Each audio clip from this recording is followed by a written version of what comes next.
Ask me nicely. Ask me nicely what? Ask me nicely to marry you, Margaret. Sandra Bullock was the box office star of last year. Would you please, cherries on top, marry me? People like her. She puts paying fans in theaters. She does not win acting awards. And the Golden Globe goes to Sandra Bullock, Blindside. Not, that is, until this year. And the actor goes to Sandra Bullock. So, when she got Oscar nominated for Best Actress in The Blind Side, it was like a tiny miracle in her great big career.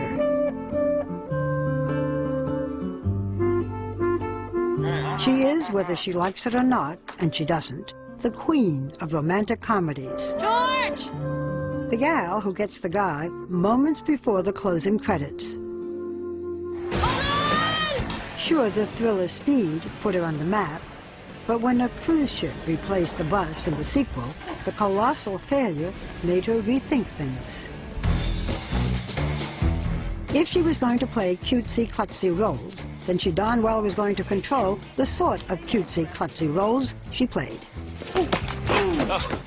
She became a successful producer, got rich and powerful. I need to talk to you for a second. And the girl next door became the woman in charge. Okay? Oh. But Sandra was clearly not content. She was, you see, the daughter of an opera singer mother and a voice coach father. As a kid, she would be at home in Virginia one day and traipsing around the great opera houses of Europe the next. Her parents were serious artists. Maybe she was supposed to be one too. Do you have any place to stay tonight? Opportunity knocks. Don't you dare lie to me. If you are one of the few people who haven't seen The Blind Side, it's the story of Michael Orr, a sweet, troubled black kid from an abusive home, adopted by an upper-middle-class white Southern family, who goes on to become a football star. Sounds like a ridiculous Hollywood fantasy. Two things make you buy it. One, it's true. Two, Sandra Bullock. You threaten my son. You threaten me. You so much as cross into downtown, you will be sorry. I'm in a prayer group with the DA. I'm a member of the NRA, and I'm always packing. But you see all those circles? Those are fish. Are they? Yeah. I've interviewed Sandra before, 15 years ago, in Mississippi, when she was filming A Time to Kill. In general, if one can be in general, do you want to be married? I would love to be in a place where I go, I'm ready to be married. Are you? No, not right now. 8 years later, she was ready. While touring the set of the cable show Monster Garage, she met the love of her life, a tattooed tough guy named Jesse James. Many people considered it a mismatch. Clearly, these people have never seen a good romantic comedy. To my husband, there's no surprise that my work got better when I met you, because I never knew what it felt like for someone to have my back. So thank you. They married in 2005, and she is now stepmom to his 3 kids, and everyone in her life calls her Sandra, not Sandra. Sandra. It is Sandra, but if you win an Academy Award, is it Sandra?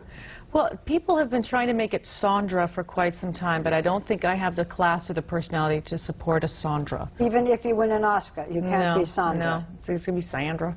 Sandra. Yes, Sandra. Okay. You and Meryl Streep, who was also nominated, have had this competition, this pretend. Maybe it's not so pretend. Maybe it's not. Yes. You know Meryl. Yeah. And if Meryl wins, what would you say I'm to going her? to beat the out of her. No, I'm just kidding. You know what? And thank you, Censor. And thank you, beepers. This is the girl. This is the girl next door.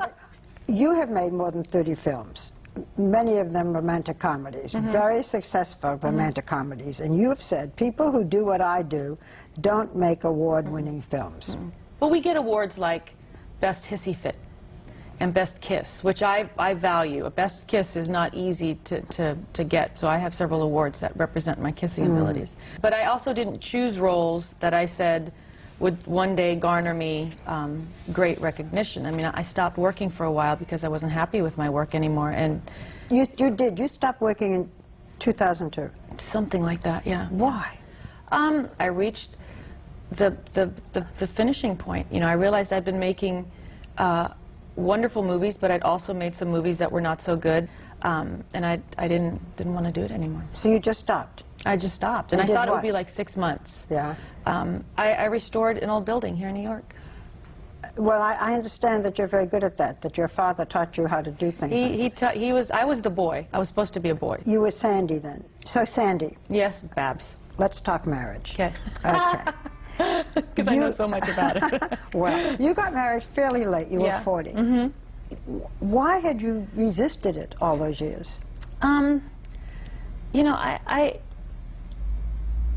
I'd always had this feeling that if you got married, it was like the end of who you were. And I just never met anyone that was bigger than me. So then you meet Jesse James. Mm-hmm, mm-hmm. He's 5 years younger. Mm-hmm. He likes guns, mm-hmm. helicopters, mm-hmm. motorcycles. Mm-hmm. He had his own biker television show. Mm-hmm. Mm-hmm. He's the man's man. You're the all-American girl. Mm-hmm. What was the attraction? That he's more than the sum of all the parts that you